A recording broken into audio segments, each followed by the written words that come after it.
Welcome to my channel. In today's lesson, we will learn why you forget words when you speak English. We will understand how your brain stores vocabulary. We will learn the difference between recognition and recall. We will see why stress blocks your memory in real conversations.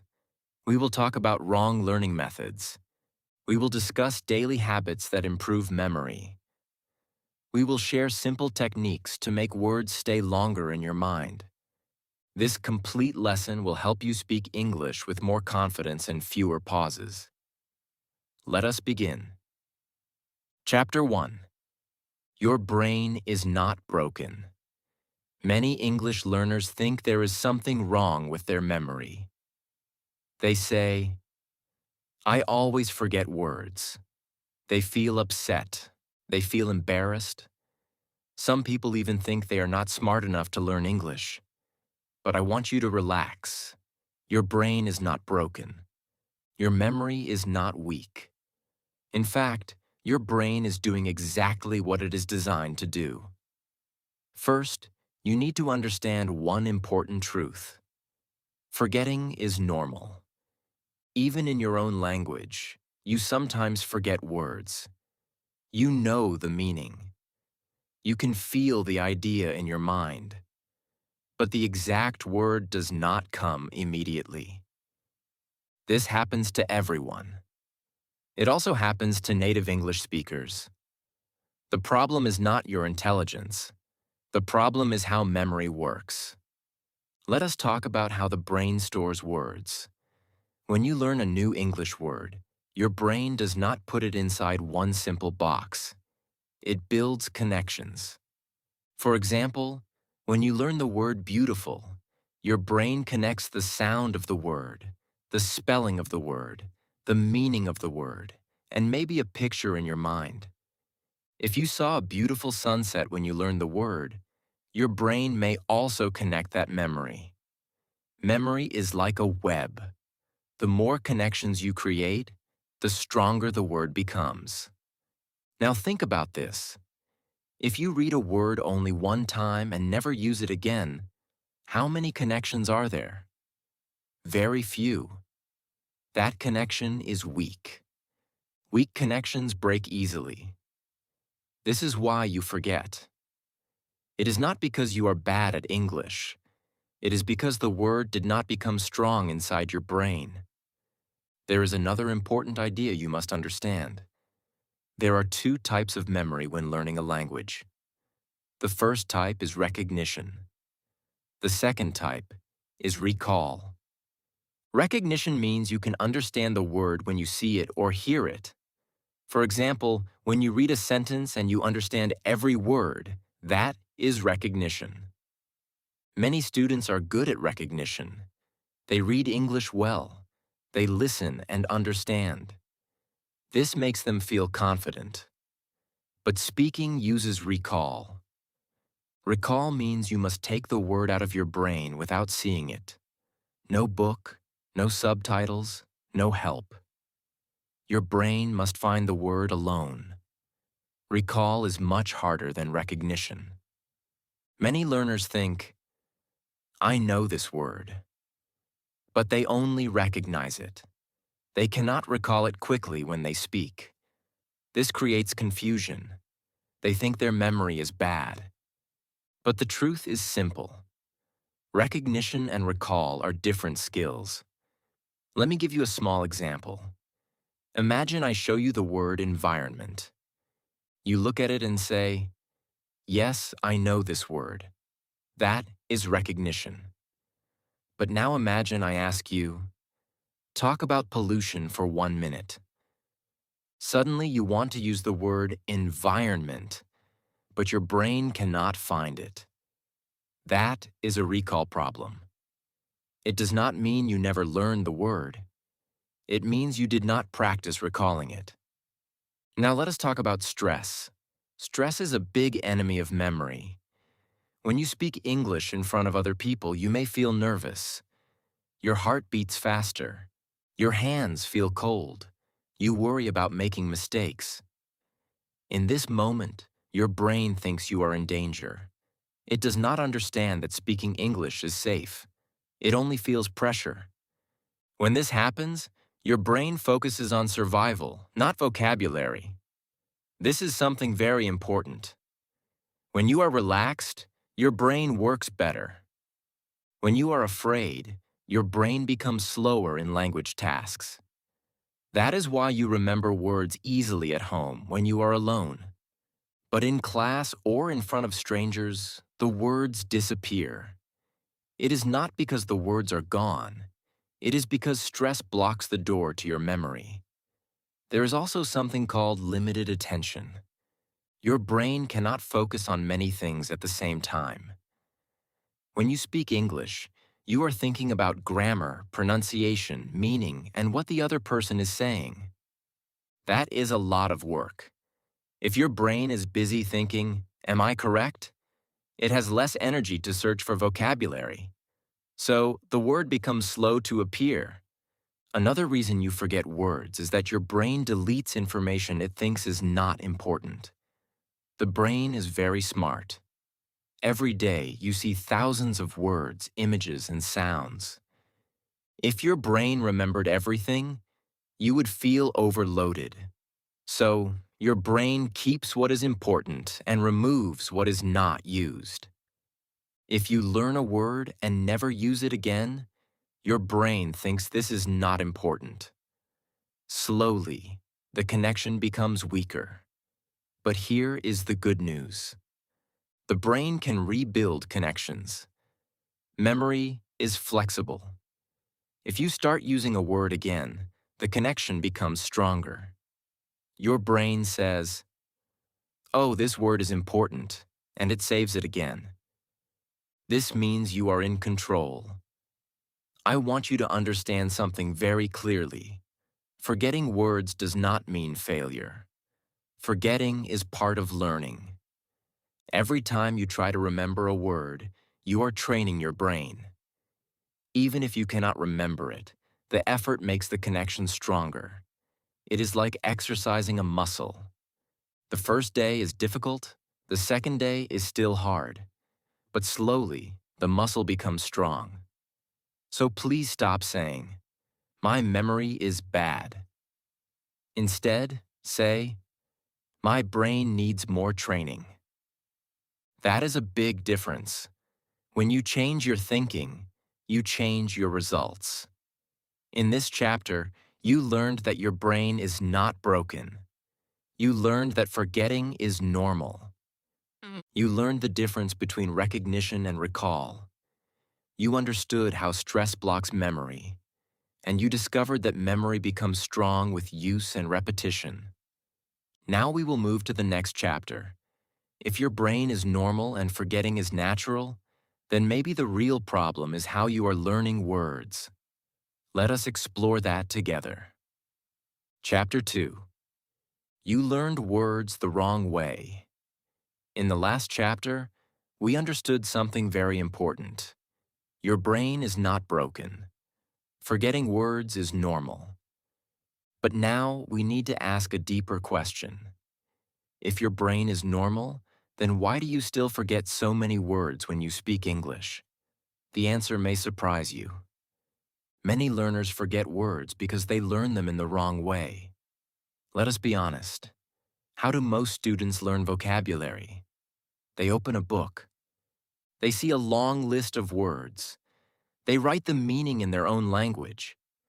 They read the list again and again. Maybe they even memorize it for a test. After the test, many of those words disappear. Why does this happen?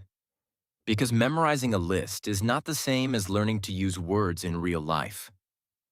When you learn words in a list, your brain creates a translation connection. For example, you see the word decision, and next to it, you write the meaning in your language. So, your brain connects English to your language. This creates a habit. When you want to speak English, your brain first searches in your own language, then it tries to translate into English. This takes time. Sometimes the translation is slow. Sometimes it does not come at all. That is when you feel stuck. Translation is not always bad. It can help in the beginning. But if you depend on translation for a long time, it becomes a problem. Speaking should be direct. You should hear the word in your mind in English, not in your language first. If you always translate, your brain works double. It becomes tired, and tired brains forget more easily. Another mistake many learners make is learning single words without context. They learn happy, sad, angry, excited. They know the meanings, but they do not learn how to use these words naturally in sentences. Words without sentences are weak. They are like bricks without cement. They cannot build strong communication. For example, if you only memorize the word improve, it is easy to forget. But if you learn a sentence like, I want to improve my English every day, the word becomes part of a real situation. Your brain remembers stories and situations better than isolated information. This is because our brains are designed to remember experiences, not lists. Let me give you another example. Imagine you memorize the word responsible. You repeat it 10 times. Responsible, responsible, responsible. But you never use it in a real sentence. Later, when you want to say, I am responsible for this project, the word may not come quickly. Why? Because you trained your brain to repeat the sound, not to use it in communication. There is also the problem of passive learning. Many students watch English videos every day. They listen to podcasts. They read articles. This is good. Listening and reading are important. But if you only listen and never speak, you are training recognition, not recall. You become good at understanding. But when you speak, the words do not come out easily. Think about it like this. If you watch football every day, will you become a great player? No, you must play the game. In the same way, if you only watch English and never use it, your speaking memory will stay weak. Speaking is an active skill. It needs active practice. Another common mistake is trying to learn too many words at one time. Some learners try to memorize 50 or 100 new words in one day. This looks impressive. It feels productive. But your brain cannot build strong connections for so many words at once. After a few days, most of those words disappear. It is better to learn 5 or 10 words deeply and use them many times. Depth is more powerful than quantity. Let us also talk about emotional connection. Many learners study words that have no meaning in their real life. They memorize business vocabulary but never talk about business. They memorize travel words but never use them in conversation. Words that are not connected to your life feel empty. Your brain does not see them as important. But when you learn words connected to your daily experiences, memory becomes stronger. For example, if you learn the word tired and you say, I am tired after work, the word becomes real. If you learn the word proud and you say, I feel proud when I speak English, the word connects to your emotions. Emotional words stay longer in memory. Another mistake is being afraid of making mistakes. Some learners do not use new words because they are not sure about pronunciation or grammar. They wait for the perfect moment. But if you do not use a word, your brain thinks it is not important. Practice makes the connection stronger. Silence makes it weaker. Now I want you to imagine 2 students. The first student memorizes 20 words from a list every day. The second student learns 5 words, writes sentences with them, says them out loud, and uses them in conversation. After 1 month, who will remember more? The second student, because the second student built strong connections.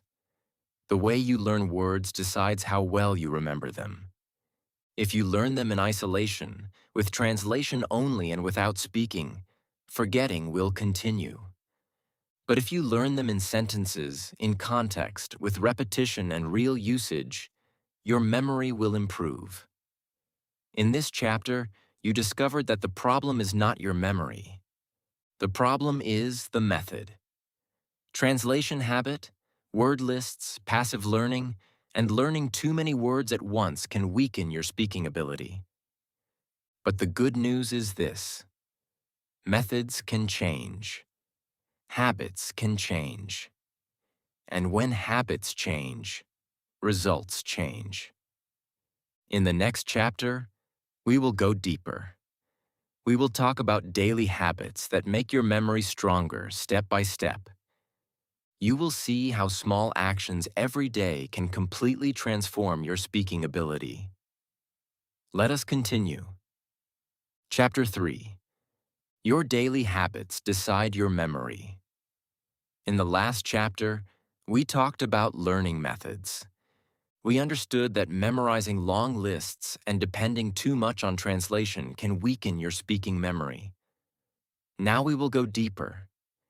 Even if you change your method, your daily habits will decide your success. Memory is not built in one day. It is built every day. Small actions create big results. Let me ask you a simple question. How often do you review the words you learn? Many students learn new words today and forget to look at them tomorrow. They move to new lessons. They feel productive. But the old words slowly disappear. This is natural. The brain forgets information that is not repeated. Repetition is not boring. Repetition is powerful.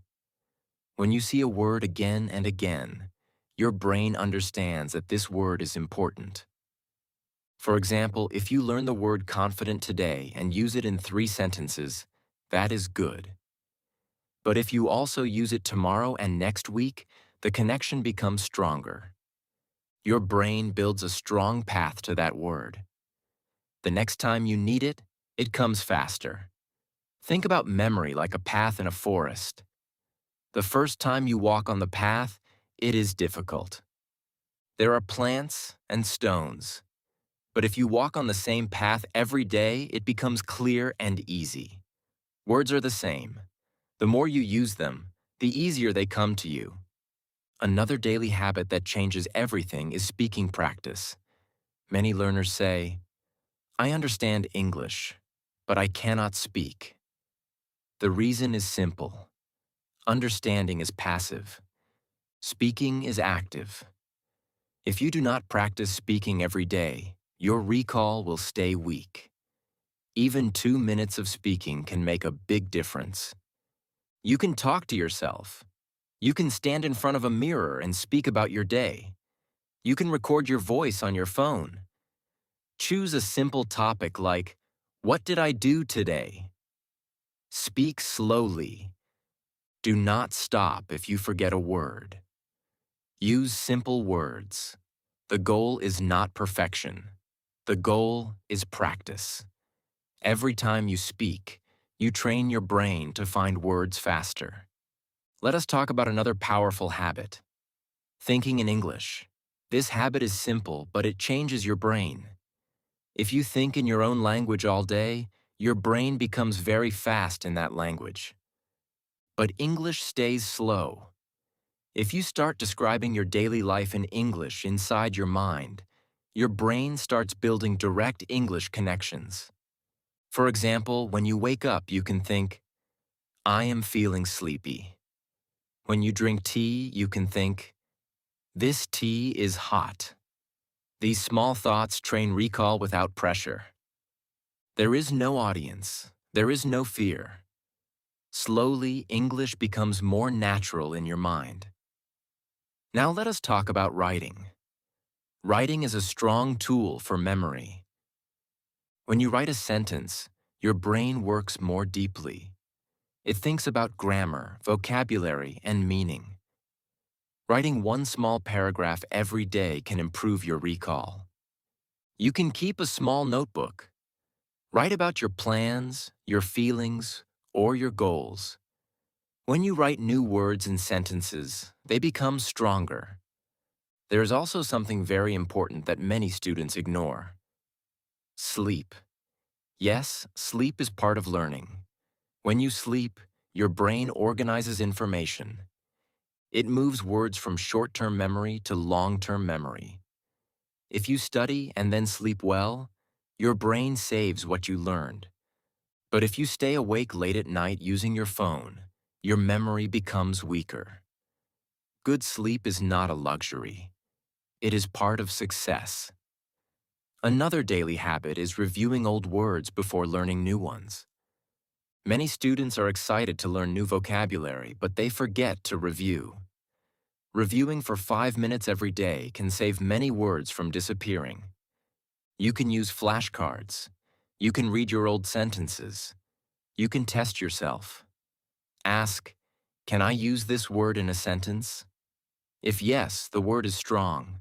If not, practice it again. Let us also talk about focus. When you study, remove distractions.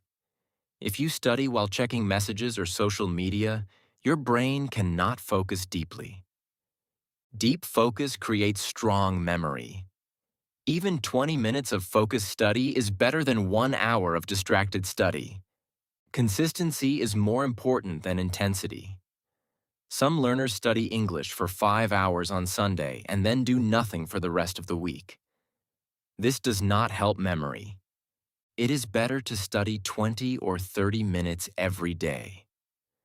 Daily contact with English keeps the connections alive.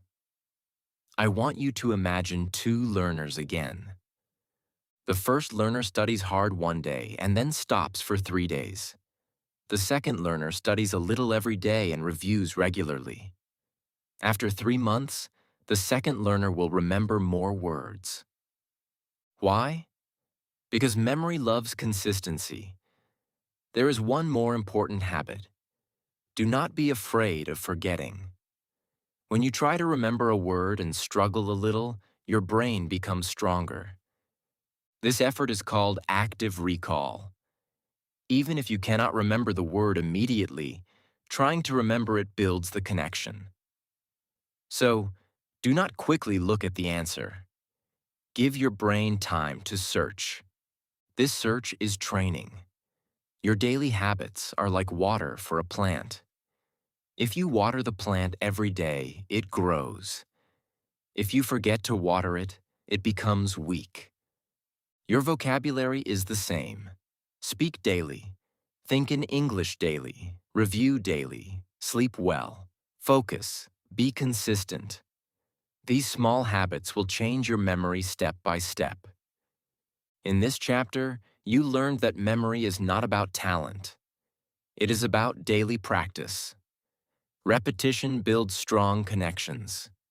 Speaking builds recall. Thinking in English builds speed. Writing builds depth. Sleep protects memory. Consistency makes everything stronger. Now we move to something very important. Even if you build good habits, why do words still disappear in important moments, like in an interview or a conversation? In the next chapter, we will understand why pressure makes words vanish and how you can stay calm and confident. Let us continue. Chapter 4. Why words disappear in the exact moment you need them. You studied the words. You practiced speaking at home. You reviewed your vocabulary. Everything feels fine. But then something happens. You are in a real conversation. Maybe you are talking to a teacher. Maybe you are speaking to a foreigner. Maybe you are in a job interview. Suddenly your mind becomes blank. The simple words you know disappear. Why does this happen exactly in important moments? The answer is pressure. Pressure changes how your brain works. When you feel relaxed, your brain works smoothly. Words come slowly but clearly. But when you feel nervous, your body reacts. Your heart beats faster. Your breathing changes. Your muscles become tight. This is called the stress response. Your brain thinks you are in danger. It does not understand that speaking English is safe. It only feels that something important is happening. When your brain feels danger, it focuses on survival, not vocabulary. It sends energy to parts of the brain that help you react quickly. But language needs calm thinking.